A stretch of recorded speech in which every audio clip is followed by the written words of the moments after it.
Assalamualaikum warahmatullahi wabarakatuh. Nama saya Vicky Nurgifari dari jurusan PAI semester 2 kelas B. Sini saya akan menjelaskan sedikit tentang landasan historis dari mata kuliah Ushul At-Tarbiyah.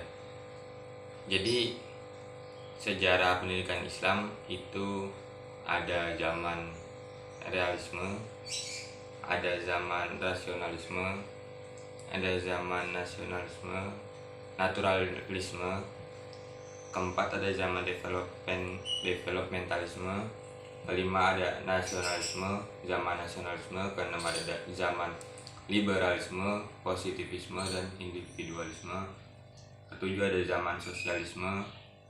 Kedelapan ada sudah lumayan sampai 7. Jadi zamannya dibagi menjadi 7 saja.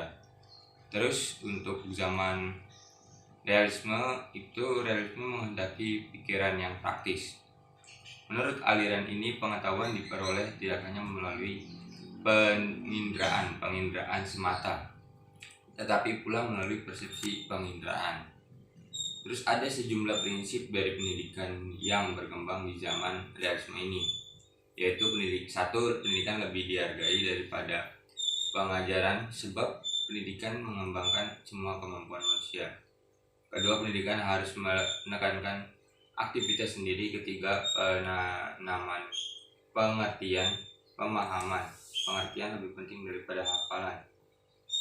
Keempat, pelajaran disesuaikan dengan perkembangan anak. Kelima, pelajaran harus diberikan satu persatu dari yang paling mudah. Keenam, pengetahuan diperoleh dengan metode induksi, mulai dari menemukan fakta-fakta khusus, kemudian dianalisa sehingga menimbulkan kesimpulan. Dan anak-anak harus belajar dari realita alam. Ketujuh, semua anak harus mendapatkan kesempatan yang sama untuk belajar, dalam arti pendidikan bersifat demokratis. Kedua, zaman rasionalisme. Zaman rasionalisme adalah paham yang mengajarkan bahwa sumber pengetahuan satu-satunya yang benar adalah rasio atau akal budi. Ketiga, zaman naturalisme. Zaman naturalisme merupakan teori yang menerima natur atau alam sebagai keseluruhan realitas. Natura adalah dunia yang diungkapkan kepada kita oleh sains alam. Keempat, zaman developmentalisme. Developmentalisme mulai berkembang pada abad 19. Aliran ini beranggapan bahwa pendidikan sebagai suatu proses perkembangan jiwa, sehingga aliran ini sering disebut gerakan psikologis dalam pendidikan.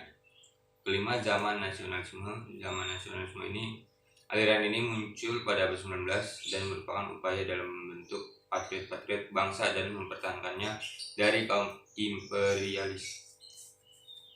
Dan selanjutnya zaman yang keenam, zaman liberalisme, positivisme, dan individualisme. Zaman ini lahir pada abad ke-19.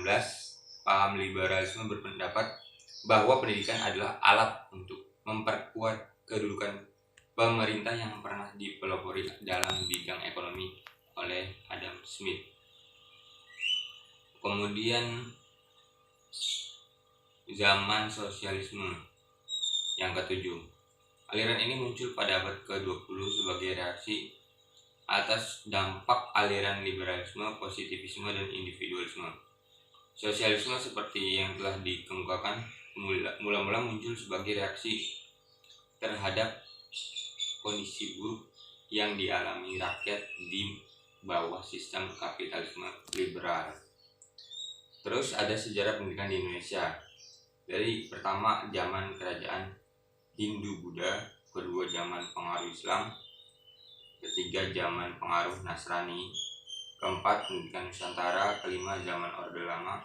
Keenam, zaman Orde Baru. Ketujuh, era reformasi. Dan itulah tujuh sejarah pendidikan di Indonesia. Jadi zaman kerajaan Hindu-Buddha, pendidikan ini terjadi secara murni pada abad ke-5 Masehi. Agama Hindu dan Buddha mulai masuk ke Indonesia.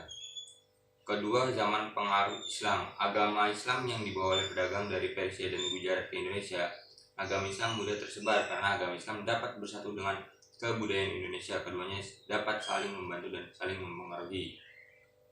Ulama-ulama Islam yang datang menyebarkan ajarannya melalui pesantren, langgar atau masjid dan madrasah. Kemudian ketiga, zaman pengaruh Nasrani. Pendidikan pada masa ini bersamaan dengan masuknya Islam ke Indonesia pada abad 16, bangsa Portugis yang datang ke Indonesia untuk berdagang juga mulai mengajarkan agama. Keempat, pendidikan Nusantara. Pada masa penjajahan Belanda, pendidikan ini tidak dapat mendapat perhatian yang cukup. Pihak Belanda selalu menghalangi masyarakat Indonesia untuk mendapatkan pendidikan. Yang kelima, zaman Orde Lama. Kemerdekaan yang berhasil diraih bangsa Indonesia pada tahun 1945 ternyata masih menjadikan Belanda ingin kembali bercokol di atas bumi Nusantara. Keenam, zaman Orde Baru. Pendidikan agama di Orde Baru dinilai menjadi pilar penting untuk meningkatkan keimanan dan ketakwaan anak didik. Oleh karena itu dalam UU nomor 2 tahun 1989 tentang sistem pendidikan nasional terdapat beberapa pasal yang melegitimasi pendidikan agama sebagai pilar pembangunan keimanan dan ketakwaan.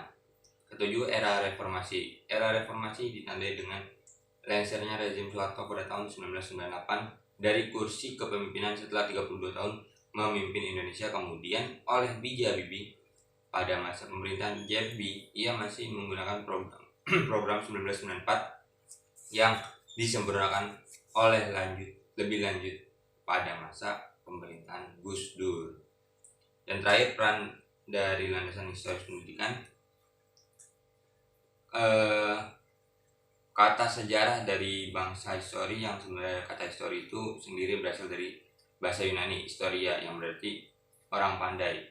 Sejarah atau historis adalah suatu keadaan atau kejadian pada masa lampau di mana adanya peristiwa yang menjadi sebuah acuan untuk mengembangkan suatu kegiatan atau kebijakan pada saat ini. Mempelajari sejarah sangatlah penting karena dengan mempelajari sejarah manusia memperoleh banyak informasi dan manfaat sehingga menjadi lebih arif dan bijaksana dalam menentukan sebuah kebijakan. Kesimpulan dari rangkaian masa dalam sejarah yang menjadi landasan historis pendidikan di Indonesia, kita dapat menyimpulkan bahwa masa-masa tersebut memiliki wawasan yang tidak jauh berbeda satu sama yang lain.